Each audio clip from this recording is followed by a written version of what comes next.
Dans un stade Marcel Desflandres comble pour la 11e fois consécutive, La Rochelle accueille le promu Bayonnais à la recherche d'une deuxième victoire cette saison. Les locaux, deuxièmes du championnat, veulent poursuivre leur rêve, s'installer toujours plus dans le haut de tableau du top 14. Le début de la rencontre est assez poussif. Face à l'Armada rochelaise, les Basques se défendent bien et tiennent le coup sous le regard de leur manager Vincent Etcheto. Après 5 minutes de jeu, la première ligne bayonnaise est sanctionnée en mêlée. Brooke James ouvre le score, 3-0 pour les Maritimes. 10 minutes plus tard, Raphaël Lagarde a l'occasion d'égaliser. La tentative est loin, très loin au-delà de la ligne des 50 mètres. Et ça passe grâce à la barre transversale. L'Aviron revient à égalité. Sans surprise, c'est les Rochelais qui ont mis la main sur le ballon. Les Basques sont sanctionnés pour une position de hors-jeu. Face au Perche, Brooke James ne tremble pas et redonne un léger avantage aux Rochelais. À la demi-heure de jeu, La Rochelle accélère. Alexis Balès passe à Brooke James pour Gabriel Lacroix.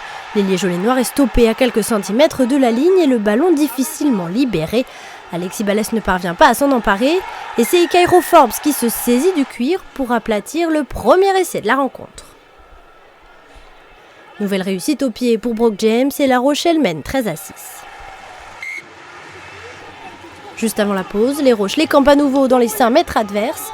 Oubliez les difficultés en mêlée de la semaine dernière à Brive, cette fois-ci elle est dévastatrice face au pack bayonnais. Les avants emmènent le ballon doucement dans leurs pieds jusqu'à l'en-but, mais M. Brousset se dirige sous les poteaux. Il accorde un essai de pénalité aux Rochelais pour cette mêlée ultra dominatrice. La transformation ne pose aucun problème à l'ancien Clermontois. Brooke James transforme et les deux équipes rentrent au vestiaire sur le score de 20-6.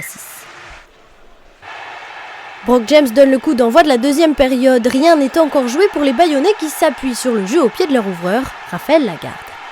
À l'heure de jeu, Vincent Rattès transperce sans difficulté la défense basque sur un ballon de récupération. Il est mal plaqué et peut faire parler sa pointe de vitesse. Brooke James est présent au soutien, il efface 2 défenseurs pour servir à nouveau son ailier. Vincent Rattès est à la conclusion de l'action qu'il a commencé au niveau de la ligne médiane. Il inscrit sans problème le 3e essai rochelais, synonyme de bonus offensif. Entré en cours de jeu pour remplacer Alexis Balès, Enrico Januari va dynamiser un peu plus le jeu des Rochelais. 63e minute de jeu, les avants pilonnent la défense basque. Januari extrait le ballon côté fermé pour Aguillon. Le premier centre Rochelais aplatit le 4e essai des Maritimes qui confirme un peu plus le bonus offensif et leur suprématie dans cette rencontre. James continue d'ajouter des points au pied et les Rochelais mènent 34-12. Sur la sirène, les Basques jouent une mêlée sur la ligne des 5 mètres adverses. Les Rochelais évoluent à 13 contre 15. L'occasion pour Martin Lavaux d'aplatir le premier essai bayonnais du match. Un essai pour l'honneur pour son premier match en top 14 cette saison. Raphaël Lagarde manque la transformation complètement excentrée. Les Bayonnais s'inclinent 34-17. 4e défaite consécutive pour les hommes de Vincent Etcheto. La Rochelle poursuit sa route et reprend provisoirement la première place du championnat.